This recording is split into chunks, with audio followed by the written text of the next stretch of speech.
What is going on, everyone? Welcome to episode 48 of Damn That's Good with Big Salinas Barbecue. I'm Randy Salinas, joined by my brother Junior Salinas. We got a good holiday special episode going for you. This is going to start our Thanksgiving turkey talk. Without further ado, we're just going to dive right into it. First of all, thank you to our sponsors, which are Holy Smoke Spice Company, Prairie Fresh, Brothers Keepers Barbecue, Mad Cow Cutlery, and of course Meat Hugger. So be sure to follow all of them on all the social media sites to give their products a try because they do make some amazing barbecue products. But let's get this barbecue show started.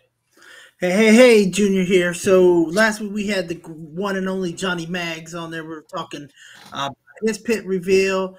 We asked some questions around inside the pit about what was some questions there. But we got a good fun episode today. Good poll that's been out there for the inside the pit. So let's get into it. Randy, what is your small business shout out? My small business shout out this week is kind of a fairly new small business. If you know Joey Machado, he's been around the barbecue competition scene. He's been running B&B Blues Hog with their charcoal line. He's now got his own Texas Original Charcoal Company. So for around like the barbecue store, I know here in North Texas is going to be at Papa Joe's probably sometime this week or next week. But he's got a good lump charcoal and briquette charcoal out. So be sure to check out Texas Oil Charcoal if you're in a barbecue store and it's there. Buy a bag, give it a try. If you got a barbecue store near you that you think may be interested in buying it, definitely reach out to Texas Original Charcoal Company or just tell that store to hit them up to get that charcoal in that store, so that way we can spread that charcoal around the state of Texas and around the country, so you can get everyone hooked on that stuff. But that is my small business shout out. That's Texas Original Charcoal Company. What you got? We went there last night, me and a good buddy of mine. Great place, Cigars International in the Colony, Texas. Great place. You can go out there, get you some cigars, drink you some beer, drink you some whiskey, wine, whatever it is that you want. We were out there last night, me and Ed, just kind of having a good time, smoking a cigar, watching the baseball game for a little bit. But it was a great spot. They got a great, knowledgeable staff. You tell them, hey, this is what I want. This is what I'm into. Go for it. They've got everything you can think of as far as cigars, sweet cigars, not sweet cigars. They are, again, in the Colony, Texas, Cigars International. The Colony, Texas, you can find them on Facebook or cigarsinternational.com. Just make sure you do that search to get to the Colony one there, because they are everywhere. But it's a great business. Like I said, it was just a great experience last night, so definitely hit them up. Plus, like I said, you got some good eating around there, so you can't go wrong. Go get you something to eat. Go over there, get you a beer, some whiskey, and a smoking cigar, and watch a game or something for the rest of the night. So that is my small business shout out. But let's get right into it. What have you been cooking? I haven't been cooking anything. Cooking nothing? You haven't cooked? I haven't cooked nothing. Well, I cooked the fajitas for your birthday, so you didn't bitch about it. Yeah, that's why I said, but he didn't complain about it. He started it, and I knew, if he would have kept on cooking, it was going to turn out bad, or he was going to be complaining about it. I had to cook. Oh, wait a minute. Hold up. No, hang on. We ain't going to turn out bad. No, it wouldn't have turned out bad. It wouldn't have turned out bad because he started drinking, he started getting off on topic on everything else. Texas game was on, so. But yeah, that's the thing I cooked. I told you I could take over and you could go watch the Texas game because I didn't want you to miss it, and you said no, I got this. So I knew that game was over. The moment that I left this house and went to your house, I knew we lost because they are now 0-2 when I go to your house. So no more games at your house. So don't ask, don't bring it up. It is going to be a hard no. You're going to come over this weekend, right? You celebrate your niece's 2-year-old birthday. I turned 42. My daughter turns 2, all in a matter of a couple weeks. But I think you can leave before the game actually starts. It's whatever. Texas has got a young team, but we'll dive into that a little later. But he did cook. He did do some of the things. I got it started. Got it. Of course, everything was seasoned. We bought it preseason, stuff like that, just to save on a little time. So you can't do that by going out there and supporting your local meat markets that do that. For sure. But overall, it was a good time, good experience, birthday wise. Couldn't have asked for nothing better on it. Great fun, great laughter. Did some kind of minute to win it games, white elephant stuff that Chelsea come up with. It was kind of off the wall, but overall pretty fun. I haven't done any real cooking too as well. I think I might throw some ribs on this weekend, maybe Friday. Once we get back from the store, might go because I need to clean the grill. So why not go ahead and before cleaning it, do one last cook. Then I can let it cool down, clean it for Saturday's cook, which is gonna be a lot of cooking. Yep. Yeah, you got a lot of cooking. Easy cooking. It's not hard to cook hamburgers and hot dogs. It's not, but when there's this many of them, and then it is, and it's just kind of family. That's what's sad about it. We both have big families, so. But it is. We'll see. What else is going on new? How you liking the job? You liking this? You ready to quit yet? What? I mean, it's not bad. It's easy work. A lot of hot, sweaty, but it's very, very easy. So same old. The job is a job. You gotta get paid somehow. You gotta pay the bill somehow. Something I was talking to about someone at work. Hey, if you got any kind of payment, you gotta work. If you don't have a payment, then yeah, certainly you don't need to work. But the moment you have a car payment, house payment, anything like that, you gotta make some money. So you gotta work. Even if you don't want to work, you got to. So that like I said, work is work. It's always gonna be a job. A job is a job. A job is a job for sure. But yeah, like I said, I know you're trying to get the barbecue thing, maybe get a window put in that trailer. Is all that still in the works, or are you still trying to get quotes for that? Maybe somebody listening can help with the quote or that. Yeah, we're just getting quotes right now. Probably won't do anything until beginning of next year. Just I know with the cold coming in, don't want to worry about anything yet. Just kind of work on Thanksgiving stuff, Christmas stuff, and save the money for that holidays coming up, and then after the holidays we'll see what happens. So, but yeah, definitely just getting quotes on it. Now I wanted to ask you this because I saw it on TikTok.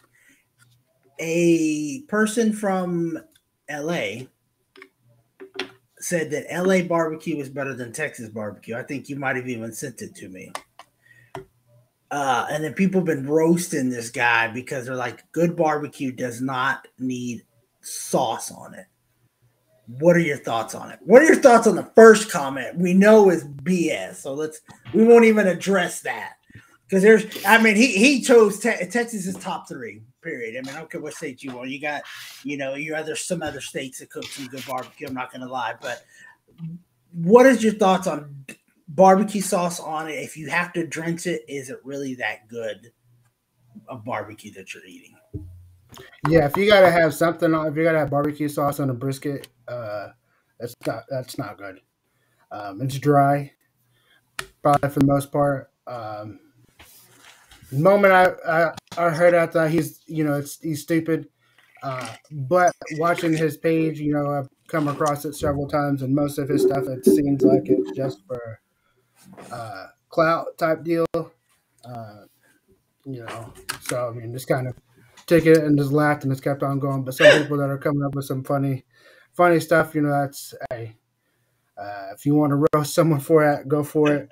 But sometimes, when they say something, you just got to take it as a joke and just keep on scrolling because it's most of the time that's going to be what it is. Correct. And we've talked about that. I've told you I wanted to do that, just post something for sure clout. And I'm just like, I don't know if I want to go down that route because you're going to get made fun of. You're going to get thing on it. And so do you want to really, is it really worth just you being TikTok famous on it for sure? So, but we'll see. But I do have this story to tell you. We did attend a wedding on Saturday, this past Saturday. My birthday was a couple weekends ago on the 22nd. We did post go to a wedding and we had some barbecue from the creek. That's all I'm going to say. I won't say the first name or the last name, but it's in the middle. So I'm sure you can figure it out. Eden was fine with it. That was, how it was very dry brisket, very bad, and all sorts of things. She actually, when we came home, decided she didn't feel well. Her tummy started to hurt on the way home. I guess the brisket she was eating settled in, and she actually, and this is a little just gross, so I apologize. She threw up, not a lot, but she threw up literally a string of brisket that never got processed. And I was like, I picked it up. We had to change the sheets and all this stuff. But I was like, she just threw up brisket. She never has done that with Randy's. Never has done that with ours. Never did it even with my brisket. So that just kind of lets you know how bad it was. That when almost 2-year-old doesn't like it, who loves brisket, by the way. She's a meat eater for sure. Didn't like it. So, but the wedding was beautiful. We wish them all the best. To Lily and Austin, all the best and luck in the world. I know they were kind of handcuffed by who they could get to cater, which is a lot of those places when you do venues like that. But I digress. We weren't there for the food. We were there for the celebration. But let's get into this because I know you talked about turkey talk, and we can talk about it till we're blue in the face on it. Let's dive into Inside the Pit, where we ask questions for around the different groups that we are on Facebook, and we asked them things. I've asked this question today. I asked it on my three typical ones: the Texas Extreme Barbecue, New England Pitmasters, and then Uncle Steve's Shake Nation. And I asked the question, and we'll ask you first, Randy. How do you like your turkey? I like a dip turkey. I like it. Bought from the store. Dad, you don't want that. Not with feathers all over. But if I had to pick one, it's going to be smoked turkey. Probably just because it's fried turkey is great when done right. But when you eat a lot of fried chicken, sometimes having like a smoked turkey tastes, a little bit different. Now, certainly if you want to do smoked and fried, like we did last year, that one was definitely good. But I think smoked probably brings out, it enhances the flavor of it. With the fried turkey, like I said, it's good, but it is, you do taste a little more of the oil versus the natural juices of the actual turkey itself. That's my preference on it. But I'll either one if you give it to me.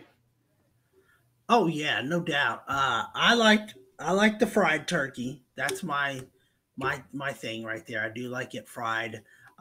It's just something with it. As we go through over the next couple of shows, we'll go through some tips and tricks on these, and we'll really go into it. But to me, I like a fried turkey. There's nothing. I mean, don't get me wrong. I'll have it smoked is great. Oven is great. Fried is I just love it. For sure. It's really, I don't know. I can't get it over the taste of it. If it's done right, crispy, juicy, just love it. But I actually like it more than fried chicken. I rather have fried turkey over fried chicken. So that just tells you where I stand on that thing. But I did ask it through, and we got some great on the Texas Extreme Barbecue. Up to this point when we did our show, we had 26 votes, and 76% of the votes said smoked. Let me see here. I'll share my screen for those on YouTube here. So just bear with me. Like I said, it's 76% of the screen of the thing.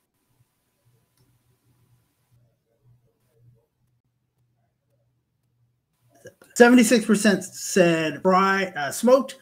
20% said fried, and then smoked fried was the next one there.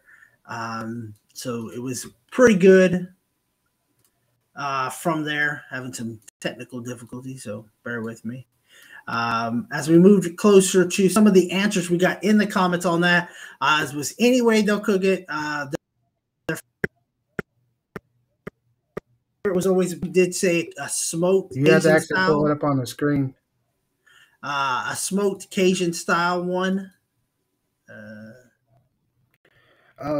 So we'll pull it up for him since he is having some technical difficulties. So yeah, he asked whether if it was smoked, fried, oven, and then in the New England Pitmasters, he had it as 50% of it said it was smoked, 20% said it was fried, and then 5% said oven. And then, of course, someone did say smoked, then fried for 15 minutes. That one was out of the New England Pitmasters. And then the other one you said was Uncle Steve's. I got Uncle Steve's, and we'll just kind of go over it because, like I said, we had having some issues here. Uncle Steve's, a couple people added their ones. David Hawkins added in a pot pie. That got 9% of the votes on the Weber kettle. Got 9%, and then oven was 9%. Most of the people there liked it smoked at 53%. Fried was 20%. So that seems to be the overall winner. Is people love to sit there and smoke a turkey. One on the New England Pitmasters did say over rocks, talking about that wild turkey. So then you got some that says, hey, when you go to his house for it, you're going to have all three. So, which is really good, really thing. Different ways to cook it. You can always dive into it. People put you got the turducken with the duck, turkey, and chicken. So people do add other stuff too much to it. But, maybe a chicken or something like that on it. We'd be interested to see. But still got plenty of time. I'll keep an eye on those results for the next one. We'll see if the votes and go on. But for sure, but I want to go in. I know you've asked some TikTok questions, so we'll get to those here. You said you liked it smoked turkey. What is your favorite? Like, what's your way that you like it to do it? I mean, it's the same way that we done for chicken, and I don't want to dive too much into it. Correct. You just kind of go over the same thing over and over and over. So, I mean, if you want to listen to how we did it last year, you can go back to the very first episodes, I believe, maybe in 2020, I believe. Yep. And, that kind of goes into the detail of how, recommendation on the smoked, fried, and then I believe oven as well. But if you're going to cook a turkey, my preferred way is, certainly brine it. You don't need to brine a turkey because it does come in its own brine already, just like a ham. It's already injected with some water and stuff in there. So you don't have to. It's not a must. But if you want to impart different flavors, you can brine it. Meat Church has some good one. Cosmo has some good one. If you have a good chicken brine, same thing. So many different things you can do with it. And then basically you're just going to season it just like a chicken. I like to spatchcock it out just so that way it cooks evenly. And, you're just kind of smoking it till you get that 165 internal temperature all the way through. Cook it all the way through. If you want to sauce it, you can sauce it. But you don't need to. You can just, take it off, let it cool down, slice it, and it's going to be delicious. Like I said, whenever you're cooking a turkey, you're just basically cooking a bigger chicken. It is going to take some more time, so I do recommend cooking higher temperature, 325 at least. just so that way you're not sitting out there for 10, 12 hours trying to cook that turkey at 225, 250. If you want to do that, hey, go for it. But my experience is I don't want to be out there for more than 8 hours, so I'm gonna cook it. Like when I'm cooking briskets, I'm gonna put it on probably about 4 hours to go on that brisket, and put it on there, cook it, and usually about 3-4 hours it's gonna be done, depending on the size. If you want to cook it whole, I believe Mags had a what is it, turbo trusser? I believe is what it is. I'm pretty sure you've seen it going around on Facebook. It was on Mark Cuban's show. Whatever that show is called. Shark Tank. Yeah, Shark Tank. Yeah. If you want to cook it whole, definitely you can get buy one of those, and that kind of will help you speed up that cooking process, make everything cook evenly. But if you don't want to get to that process, spatchcock it out is my recommendation on it. That's how I would do it. Yeah. Yeah, but I agree. Like I said, we won't dive too much into it. You can definitely go back to, I do believe it was our very first episode. Yeah, one of the first one or second one. And you can check that all out. If you do have any additional questions, like I said, be sure hit us up on social media and we will get those answered for you on it. And of course, be careful because there is weather, whether it's cold, raining, maybe we get lucky and it's good weather, so you don't have to worry about it, but be careful with it because stuff can go wrong. So make sure you thaw it out for sure. Definitely make sure everything is thawed out, especially if you're going to fry a turkey, thaw it out beforehand.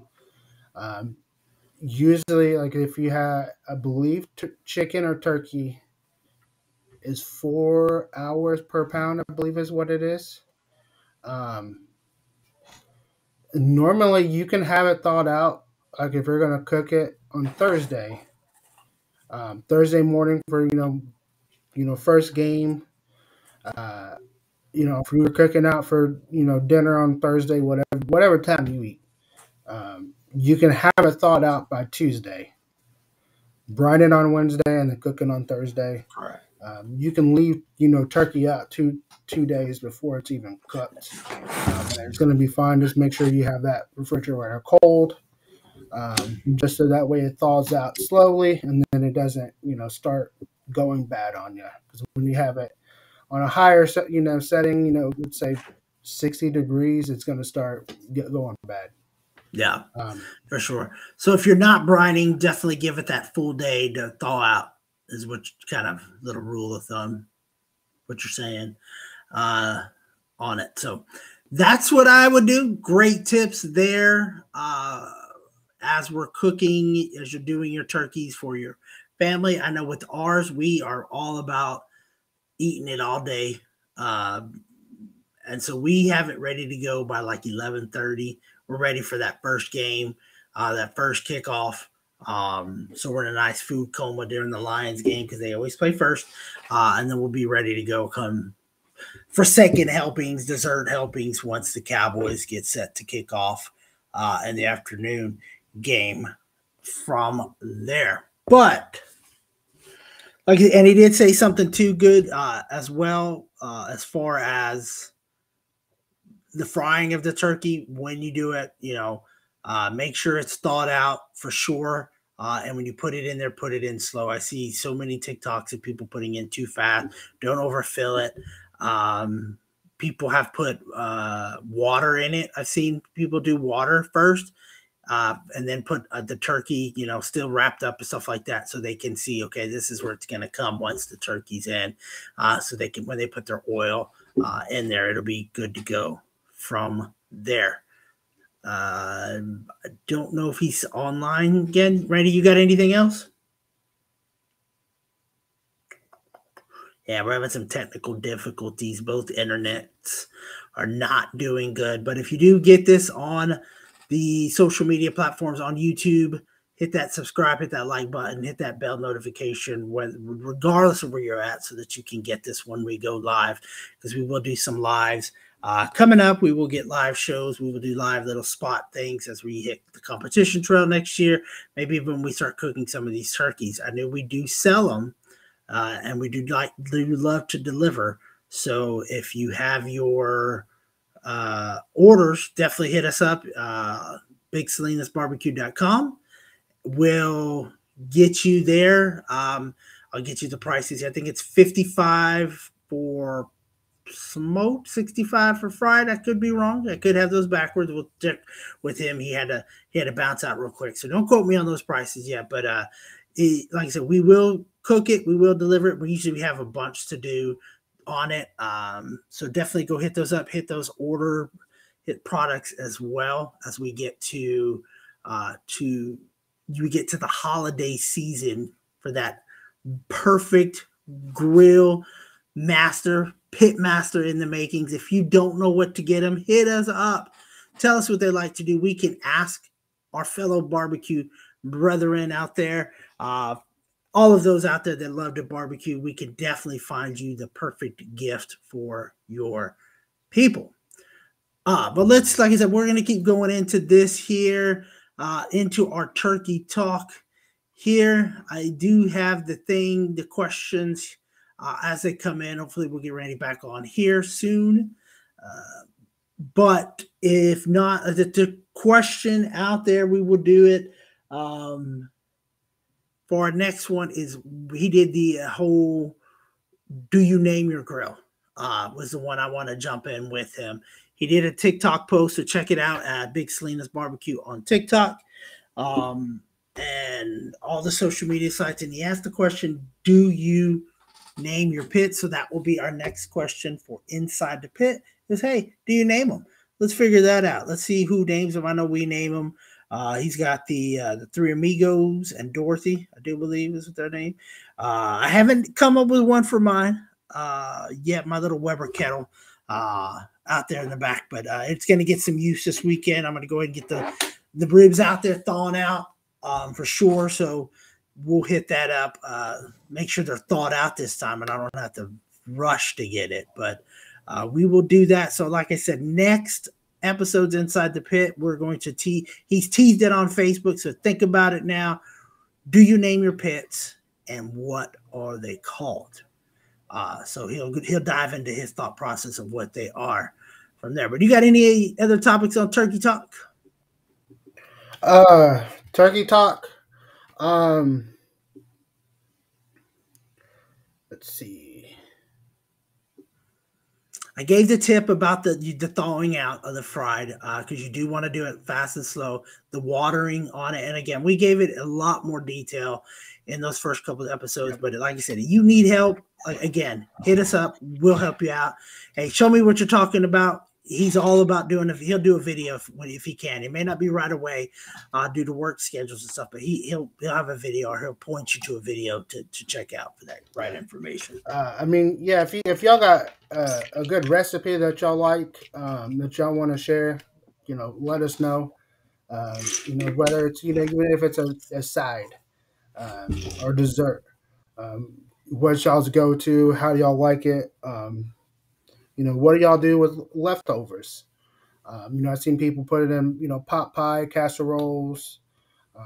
That's going to be the biggest kind of question is, what do y'all do with the leftovers? Because there is going to be leftovers for sure when you're cooking turkeys, whether you're cooking for yourself, taking home from family, whatever the case is. What do y'all do with those leftovers, and what's your go-to side? Mine will probably be that green bean casserole. That's probably my go-to on Thanksgiving. And of course, we're always going to have mashed potatoes and gravy. Yeah, that's always what kind of the side I look forward to. And then, dessert-wise, probably, that pecan pie. If we can get a homemade pecan pie, if not a good, store-bought pecan pie. I know your favorite is pumpkin pie. That's always, for me, that's always good to eat the next day. But those are my go-to. What's your go-to? Shit, I think you stole them. Homemade. We had it last year, if I'm not mistaken. A homemade pumpkin pie. Mom hadn't done one in a while. She does them amazing. I do love me a pecan pie. I'm sorry, not a pumpkin pie, pecan pie. Pumpkin pie is my favorite, for sure. You know that I'll eat. I'll have. They usually get one or like take it with you, and then I go somewhere else and they're like take it with you, and I'm like, dude, these people forget this is probably not the most healthiest thing for me, but it is what it is. I'm gonna eat it. Sidewise for me has to be I love stuffing. And Chelsea does some chicken stuffing that she does here. So I think the stuffing, put a little gravy on top of it, mix it all in together. It's great. It's awesome. For sure. Dessert wise, of course, like I said, the pumpkin pie, pecan pie is the go to. Put some whipped cream on it. You're good to go. But you know, like I said, with us, I know we start eating at about 11:30, 12. We try to get our first meal in before kickoff or right at kickoff of the first game. So we're in a nice food coma by halftime. Then we dessert a little bit. Cowboy game kicks off. It's time for some round 2, so to speak. And then when their game's over, usually that's around 3. So we tend to eat pretty much all day on it, and sweets and stuff. And it'll be exciting for sure, and can't wait. It'll be a lot of fun, I'm sure. We do some games in there. I think that's one of the things I love that we'll do. We'll play some games and stuff, you know, after the Cowboy game sometimes, because I know the whole Black Friday shopping experience has kind of gone down a little bit now that they're opening back on Friday. On Friday, yeah. I have to work this Friday, which is the first time I've had to work a Friday after Thanksgiving, and I don't know how long, 4 years, 5 years. So it's just something I have to do. Too many people took off, beat me to the punch. They can get off in May. Okay. May and June. By the time I tried in July, I realized what they were doing. It was already too late. So, but yeah, my favorite thing, you know, like I said, I love the whole thing. I'm with Mags on it. I could do turkey all the time. A good turkey is good. You know, fried turkey, like I said, it's my favorite. I don't have it there, so I tend to kind of eat that. I'll never forget, you know, some of the Thanksgivings that we've had. We'll share our memories again, probably on it here on the next one. Go down memory lane and ask it. But some pretty good topic questions. I'm interested to see what people do with the leftovers. I'm going to ask that. That'll be our Inside the Pit. We'll have a 2-part question next week for sure. But it'll be fun. I can't wait. We'll see. And again, what were the prices on what were the prices of the turkeys that we're selling? Let's go ahead and threw it out there. I thought it was 55 and 65, but I don't remember. It was fried and then smoked. I think which one was before the other? Yeah, I mean, hopefully we can charge 55 for smoked and 65 for fried. It's all going to be kind of depending on prices. So I mean, I'm not really 100% sure on it. If you get it in now and it's, you know, we tell you 55 or 65 and we lock it in, then that's what it's gonna be.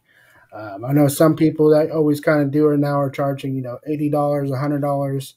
I don't ever want to go up on it. So if I have to not make a profit, just to, you know, make sure y'all have a good meal, that's what we're gonna do. Correct. So yeah, 55, 65 for smoked and fried. If you want ham, brisket, whatever it is, just let us know. You know, just hit us up on Facebook or email us, whichever one of those two. Yeah, and do it today. I know we've already got some orders in already, so definitely get those orders in right now so we can go.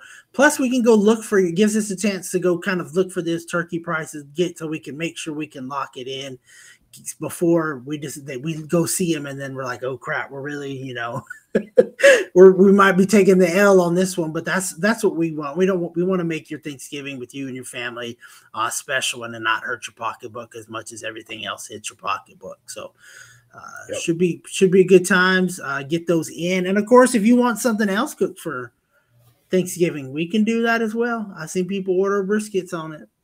Someone's ordered brisket last year, and this year we're gonna have another customer ordering a turkey and ribs. You know, so like I said, if you want something different, definitely. I know previous years, Bill and Carrie has always kind of ordered, you know, brisket and sausage and a turkey. Yeah. they're in Tennessee now, so that customer is gone on Thanksgiving. That'd be a heck of a drive, a heck of delivery fee. There'd be a delivery fee on that one. Yeah. But yeah, I mean, in the past, that's what people have wanted. I mean, like I said, we'll cook anything, whatever it is. If you want us to cook all the sides, we'll cook all the sides and deliver it. Um, you know, you just have to let us know what you want, how many people you're cooking for, and we will definitely get you that price, and then we'll go from there. Absolutely, that's the way to do it. And I think the delivery on it sometimes, you see some people, we've delivered these turkeys and they can't help but peek up and open it up and Yeah. grab them a little piece because it smells so great.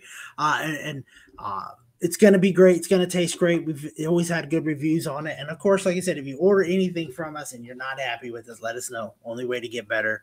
So we take our very seriously. We want to get it better, make it right with you and your family. So that's what I have for Turkey Talk on this Inside the Pit. Like I said, great poll question going on. Smoked seems to be running away with it. Everybody loves that smoked turkey, and you can't go wrong with it as well. I mean, because it's so good, so juicy if it's done right, for sure.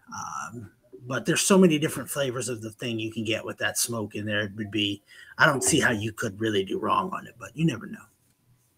Yeah, you never know. Yeah, but that's what we had for Inside the Pit. Like I said, if you do have any questions on it, maybe there's a question you have for us, let us know that. Let us know what you do with those leftovers, so we can discuss that next episode on episode 49. That'd be good. That's going to be some good talk there. Maybe we'll come out with some crazy ideas that we may try on Black Friday while we're eating leftovers that next day. But let's dive into Around the Pit, where we talk about everything around the pit and all that kind of stuff. We're going to go ahead and dive right into it because it's been on my mind. We've been wanting to ask you before we get into Cowboys talk. The NBA, we saw Steve Nash get fired. And I had a question. So you have Steve Kerr, Steve Nash, and Jason Kidd, all three former point guards, all have led, great teams. What is the difference between those three head coaches and why one of them is no longer a head coach? Team-wise, that you can see, was a bad situation in your mind. Let's see. Let's break it down this way for you. Steve Kerr, great mind, great philosopher, but he's got talent.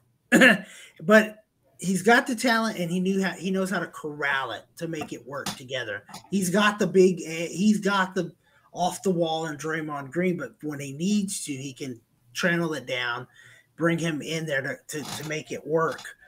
So he can do it. Jason Kidd, I think, is still learning his thing on it. He's coached some other places, and they've been kind of successful.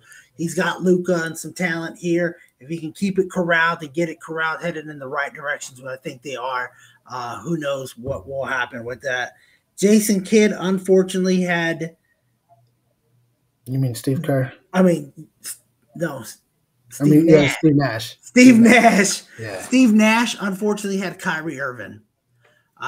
Which he was not going to be corralled. He's not he fought against. He wasn't going to get vaccinated, and so he could only play away games last 1 year and only play that. And really, it was hurting his team, so they could never get to gel. They could never get to do this. Kevin Durant's not that leader that you need out off the court.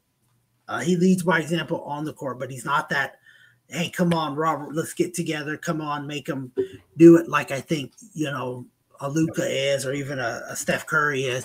And I think that was Nash's big problem with it, was he just could not get them to be on one page.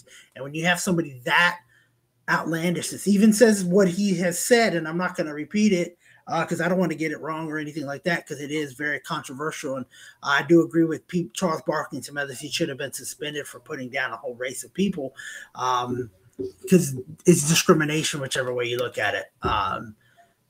But it is what it is. He had to deal with I think I said with Kyrie Irving, LeBron couldn't even get. They won a championship together, and LeBron couldn't deal with it. And you see what LeBron's dealing with now and Russell Westbrook. So I think that was his huge issue that Nash ran into, was just couldn't get them to mesh as a team. To be what I think they could have been. They could have been something really great. Yeah, I definitely agree with that. He was basically put in a bad situation this year.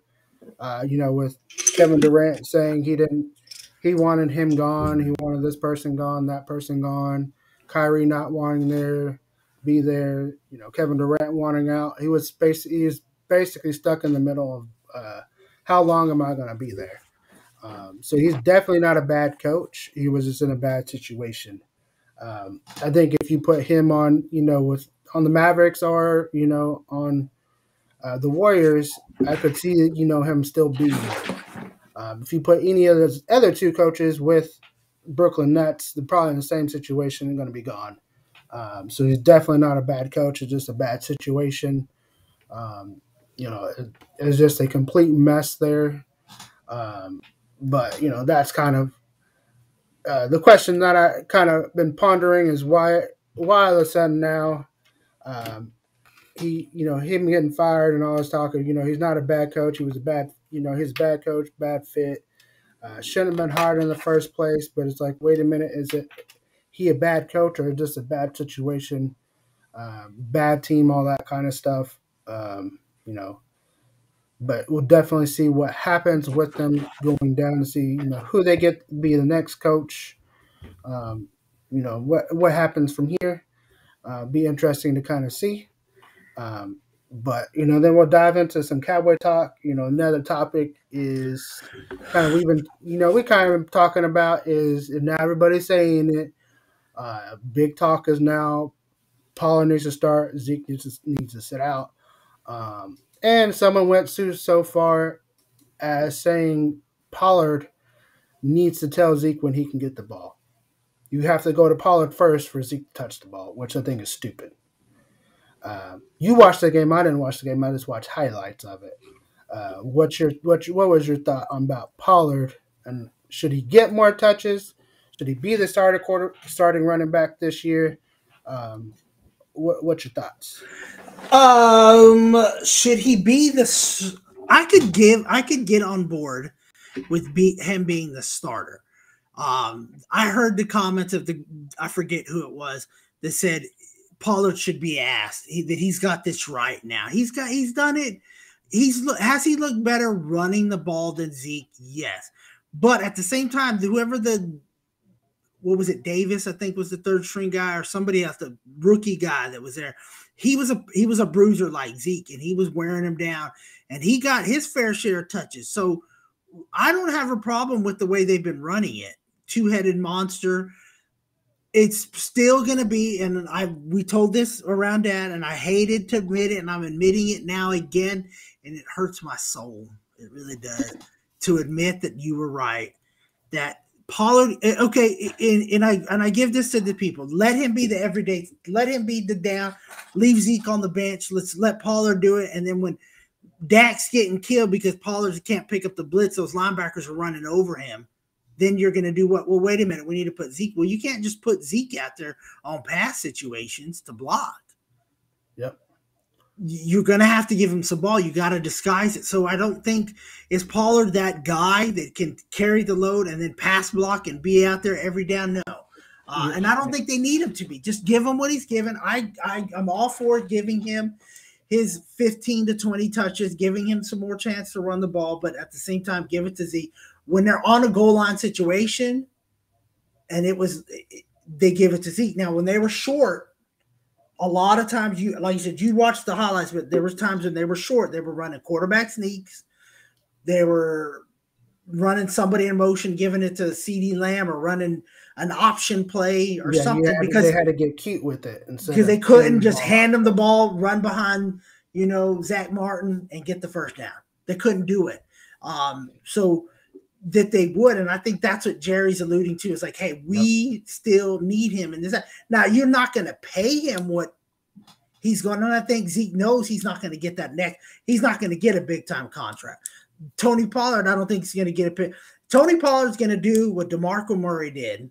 Hear my word. He's not going to get what he thinks he wants from Dallas. He's going to go leave and be the feature back somewhere for 1 year, and he's going to be off in the wind. Nobody's going to know. Tony Pollard was better here.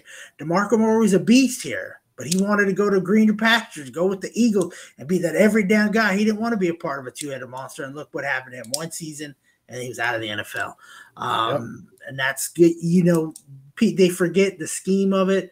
I'm okay, like this, not this Sunday, but when they play the Packers on the 13th, I'm all for them starting Pollard. Okay, cool. Start Pollard. You don't have to start Zeke. But put Zeke in, let Zeke, share the load, run it 25, 30 times, give Pollard a little bit more and go from there. Yeah. I mean, and here's the thing that I always kind of laugh at. If you want Pollard to be the starter, cool. But are you prepared to sit a $12 million running back on the bench because you want the other guy to be a backup? No. It's the same thing if Cooper Rush would have balled out. Were you going to sit him? Were you going to set your $40 million quarterback on the bench? Like, no. You have to start your running back. Whoever you pay the most money, you have to start him. Just like DeMarcus Lawrence, when we said he got paid, didn't do anything, they kept playing him, and much to our dismay, and now all of a sudden they have Micah Parsons, and now you're seeing the re-emergence of DeMarcus Lawrence on this defense. You're starting to see his value again because now some of the pressure is off. Zeke has even said it, he knows now he doesn't have to be the every down back. He can, go out there, be the running back he can be, and then comes Pollard, who's able to hit those home runs and change that game, change the pace on it. That's what this Cowboy offense needs. And to the comment you said about DeMarco Murray, I have that kind of feeling as well. Is Tony Pollard a product of the Dallas Cowboys and the system, or is Tony Pollard just that elite running back that we've been missing? And you take a look at running backs, and Emmitt Smith left, right? You had DeMarco Murray had 1,000-yard seasons back to back, right? Everyone loved him. He left, and then who came in and had a 1,000-yard season right after him? An old washed-up running back that we didn't think could do it, but because of the system, you saw Darren McFadden come in and have this great running game. So we've seen this Cowboys being able to plug this running game in because this is the Garrett offense that's run first, pass second when you need to. I think that's what the Cowboys have seen and are going to. Yeah, it's true because McFadden even broke some long runs on there, and they're like, look, he's showing this. And what happened? He wanted to go get paid again, and he never mounted anything. Yeah, a lot of it, and that's where you look at it, even from a college, going from high school to college, is these kids don't go into the right system, and so they're forced to change their system, and or they fit into it, and then they go to the NFL, and it's not the right fit for them, so they go somewhere else, ball out, then go try to get paid. Well, I can do it now. I got the league now. No, it's called you were in that product of that right system at that right time. Not everybody can be, take the system with you like a quarterback can. If you're in the Brady status, the Aaron Rodgers status, whatever, you can sit there and go, hey, I'm going to come to your team, but we're going to run this offense because I'm more accustomed to it. That's one thing. But for running backs in this league, this day and age, you're not going to do that. And it showed even with Emmitt Smith when the system changed to a different offensive coordinator. They weren't that same offense. His production started to go down as well. But he still was able to, hit 1,000 yards in longevity. But, nobody will beat that record. Yeah. And then the other question is, can Pollard start? Is can he handle more than 20 carries? Can he handle that grind of getting the majority of those carries, getting hit more times than what you're accustomed to? But what I would like to see is the Cowboys going to Zeke and saying, "Hey, we want to keep you. We want to keep Pollard. How about us restructuring your contract so that way you can take less and we can afford to keep Pollard?" Because if everyone goes about if the Cowboys go that everyone wants the route that everybody wants, they want to cut Zeke after this year and be done. Are you prepared to pay Tony Pollard big time money that it may cost you to do it? Are you more than willing to pay, let's say, $15 million a year for a guy he may or may not be able to handle the everyday grind? There's a saying, and especially in the NFL, the most popular player is the backup, especially at the quarterback position. Now so Pollard's going to be, and I've heard arguments like you said. I heard somebody say on the radio just yesterday that Pollard should get 30 touches a game. Okay, fine, but when he gets hurt, because I don't think he's going to be able to withstand it. It's like that backup quarterback goes in, he looks good. Oh, why didn't the Cowboys do this, or why didn't this team do this? Because they didn't game plan to stop the backup. They game plan to stop the starter. When people start to game plan to stop him, then watch how the tides are going to turn. Because Zeke has looked really good this season. He's gotten close to, I believe, breaking some long ones as well. He's done some cuts, some jukes that are like, wow, I haven't seen that since your rookie year. So he's looked really good. He's gotten focused. I'm for it. Get him to take less money. Let's sign y'all. Let's keep Pollard. Let's keep this monster going in the backfield, and let's keep doing what we have to do. And I think Zeke probably knows that he's not going to go anywhere. And if he goes somewhere, he's going to go to probably Washington or something, and he's going to not get paid what he's going to get paid. You might as well stay here where you're comfy, where you've got a good system. I think he knows he's going to end up, if he leaves, he's going to end up still sharing the carries. That's just the way it is. Gone, no more of these, when Derrick Henry retires or is done, those days of us seeing, Derrick Henry type, Adrian Peterson, Emmitt Smith, Barry Sanders, those type of running backs are always every down guys are gone. You're now seeing these two-headed guys where you have a guy like Zeke that can come in, hit people in the mouth, get those short yardage, 4 or 5 yards at a time, maybe potentially bust at 20, 30 yards. And then you see guys like, Pollard, Eckler come in and bam, they're hitting big runs, back to back to back to back because the defense is wearing down when Zeke's in there. And it's kind of like I always told you, when you look at the defense and with Zeke's in the game, what are they doing? They're playing up because they know, hey, we got to stop Zeke. We got to make Dak beat us throwing the ball. So if you come out and you come out throwing it deep, you're going to back up those guys for Zeke as well as Pollard. So now you're able to hit 15, 20-yard runs at a time. And that's what you're kind of seeing with Pollard is the backing up. And now all of a sudden, bam, he's hitting these big runs, making guys miss. And then when they play up, is he able to handle that blitz? Maybe he is. Maybe he's able. Guys are able to get everyone in the box and he's able to hit it out to the outside.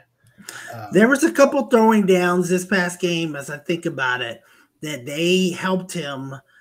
He didn't have to be the main blocker. He wasn't forced to let me pick up somebody. He had somebody chipping. He had somebody chipping to help him, and then he would go and block him. But how many times have we seen it? Somebody comes right up the middle, and Zeke's looking to the outside, then out of nowhere he sees it, and he goes and makes that block to basically save his quarterback's life at that point. So it is what it is. Like I said, if you want to start him, okay. People that need to just calm down and take a breath. If you want to start him, okay. This is a great problem to have, for sure. And then the other question I had for you is what was your thought process going into the trade deadline? Did you want the Cowboys to make a move for a receiver, or are you happy with what we got? I was torn. I'll be honest with you. People have thrown the name Odell out there that the Cowboys may try to be a player in that. But people are saying Brandon Cooks and this and that, but he gets paid $18 million.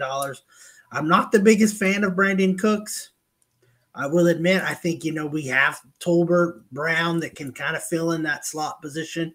Tarpon, they used him on a couple end rounds, put him out, let him run a slant route, dude. If he runs a slant route and you have him against a linebacker, it's catch the ball, bye Felicia, see you later, because no linebacker is going to be able to keep up with him. Put him in positions to get it. I don't think you necessarily needed to make a trade for it. I would have been okay maybe them going when I saw what is it, Hawkinson from Detroit, the tight end. Yeah, TJ Hawkinson. I would have been okay with the Cowboys maybe going after something like that. But they have a tight end by committee here too that seems to be working pretty good. Schultz, I think, is gone after this season. There's no point in re-signing him long term. Yeah, they got two young Hendershot and Ferguson. They can do the job just as well. So I couldn't think of anybody who I would want them to go trade for. The only position was receiver, and I was like, I'm okay if they don't. It would have been nice, maybe go out there and get like a Bradley Chubb or something. People that moved. Let's really go after this defense. Let's make our defense that much better.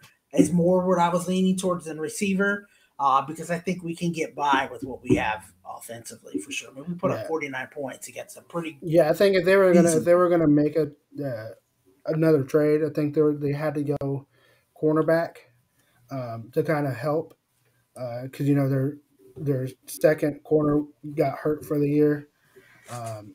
There's a kind of a question mark of whoever number 6 is getting beat. Wilson comes on a lot of blitzes. He's your nickel, and then they got Brown, another Brown. They got like 4 players with Brown on this team, so it's really hard to identify defensive wise. To remember which one. That's where I thought they could have went was corner. I'm happy they didn't get Brandon Cooks because you're trading around, let's say a second round pick, third round pick for $19 million guy just for 1 year. Makes kind of no sense. If we're going to get another young receiver, definitely just get it in the draft. I'm not opposed to that at all. But I'm happy what we got on offense. Offense, right now you're running the ball. So you're trying to keep Dak healthy, trying to keep him, getting him back in the rhythm of everything. That's what people kind of forgetting. Yeah, we're running the ball, but don't sleep on the passing. I think that's going to open up as he gets more used to getting back into the rhythm of game time, game management, throwing the ball and everything like that. But I was kind of happy to see the first 4 drives they did go down and score a touchdown. Now, granted, they did manage still going to halftime. 17 points that they allowed because he made that error. Yeah, it was a man. And lucky it wasn't. It would have been really if they'd have scored a touchdown. We held them to 3. No way shape or form should that a game gotten as close as it did at one point. But I know you've seen the replay of it. Parsons running in, gets held the whole time, double team, then goes back to track down the guy, gets the fumble, and ends up returning it for a touchdown. So that's just like a hustle play, and that's what he brings. He's out there, he's giving it all he has, and it's frustrating when he's off on the field because you want him to play every down, but even he needs a break. Give him a break here and there. He's coming off some injury, so they're saving him for playoff time. I think they know right now Cowboys are going to get in the playoffs, barring something, a meltdown. That's just what I think they're looking at. So they're trying to manage his pitch count, manage Zeke, manage Pollard, so that way they can go into the playoff time healthy. So that way we don't have to run into those issues. Now, if they go out and get Odell, towards the end of the season, cool. If you want to make that run towards, having a chance, another dual threat, come playoff time, great. But the question is, how many games are you going to have him for the regular season before it? I think maybe 4 games tops is what they're saying. December 4th is when he might come back or be Yeah. 100% healthy. If he chooses the Cowboys and they want to go out and do that, hey, I'm all for that kind of play. Because I think right now is probably the last time, really the last good chance that we got. And then seeing what the Eagles are doing, defensively, they're going to be good defensively, but offensively, I still think you shut down that running game, force Jalen Hurts to throw the ball, and I think you got him beat. That's just the way I think it. Way I think that is going to go. But I think it's gonna. I still got my prediction: Cowboys, Bills, Super Bowl. Diggs on Diggs. Super Bowl. It'd be a good game for sure. I agree with you on um, the Eagles. They do run the ball better than anybody. He threw a little bit here, and they were doing dancing and this and that because AJ Brown. So he's trying to show that hey, we're unstoppable. But I think once something negative goes down, then it's going to change. Then it will. Yep. Something else will go wrong. Then it'll snowball. But we'll see. Like I said, I think we go in. Their schedule's a little too favorable for me to say the Cowboys can win the division. We'll have to beat them, of course, and then we'll have to get somebody else to beat them to have a shot at it. But I think we can definitely get into the wild card, and then from there, like I said, give us a shot at it, and we'll go from there. I mean, either way, I think we're going to have to play all 3 games anyway. So, yeah, I mean, they're still not running away with everything because everyone's kind of right there. What's kind of funny is they're still right. Cowboys are still right there, nipping at their heels. As much as they don't want to admit it, they're still right there. All it's going to take is just one kind of they lose one game. Let's say they lose to whoever it is, the Giants. That could very well start their downward spiral of because once you make those Eagles fans mad, that's it.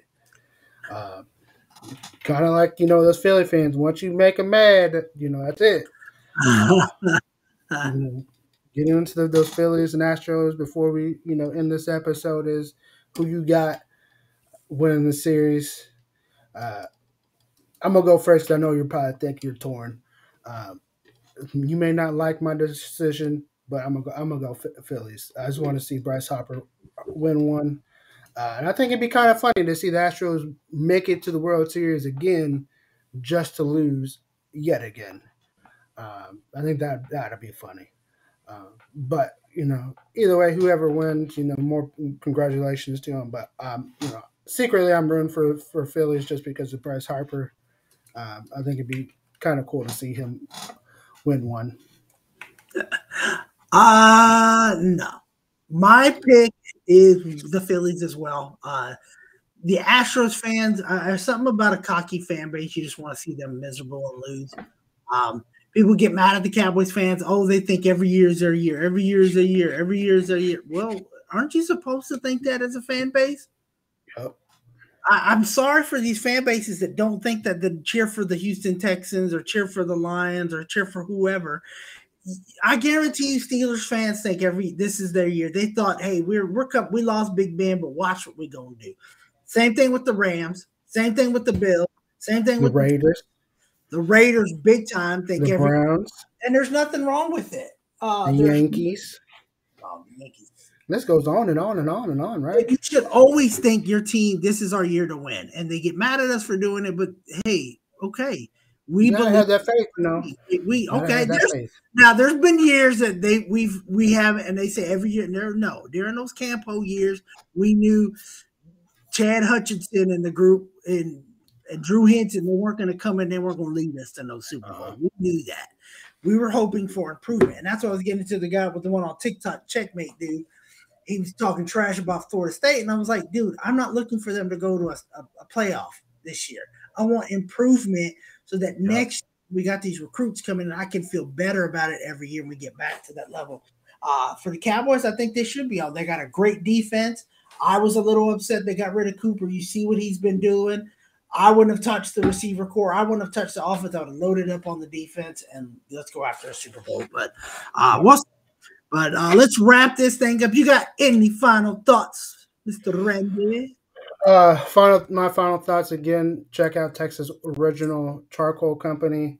If you're looking for some good charcoal, something different that you want to try out, give theirs a try. Texas Original Charcoal Company. I'm all for trying different charcoals. Trying to see what you like. Just don't follow what everyone else is following just because they recommend a product. Give it a try for yourself. And see which one works best for you because not all the charcoals are created the same, just like not all briskets are or meats in general are the same. They're all going to be different because every animal is raised differently. They all have different genetics and all that kind of stuff, and you kind of dive into everything, so it's all different. But get everything a try. And of course, follow us on all social media sites. Links will be down in the description below. Have any barbecue questions, let us know. We will ask those questions here. We will answer them. Again, let us know what you do with your Thanksgiving Day leftovers. And then, of course, give our stuff a try. Order it. Let us know what you think. We got some amazing rubs and sauces. We got some coming down that we're working on for 2023. So stay tuned for those. Like I always say, give our stuff a try because you never know. You just may get hooked. Big taste, big flavor, big Salinas. That's what I got. That's it right there. Of course, if you're in the area, if you're in the colony and you want a good cigar, go to Cigar International in the colony. You can't order from them online, but they are a business here local. The staff is great. Tell them, hey, this is what I'm into. They're going to show it to you, and they're going to give you a variety. If you're new into it and you don't know much like myself, they will help you out. I was asking them some questions last night when we were there. I got some cigars that I definitely want to try. And then, of course, you can go right there. Once you leave the cigar the humidor, go right next to it. There's a bar in the same building. Go drink some beer, go drink some wine, go drink some whiskey, whatever it is that you want, and enjoy the rest of the night with your buddies, with your family. There was a big old group yesterday. We were watching the Phillies whoop up on the Astros, which it's hard to root for Philly for anything, but not when it comes to Houston. So that's it. Check it out, Cigar International in the colony. Find them on Facebook or on the web. But he is right. Like I said, anytime you're out there cooking, especially this season when you're doing with the turkeys, be safe, be careful, check your weather to make sure you are prepared for it. And the rain, that way, if you're prepared, if it rains, if it's snowing, or wherever it's whatever kind of weather you're going through, just get that preparation ready so that you can have a good cook, you can be safe, and have great food for your family. And anytime you're doing anything, do it with love, do it with passion, and we will see you down the road.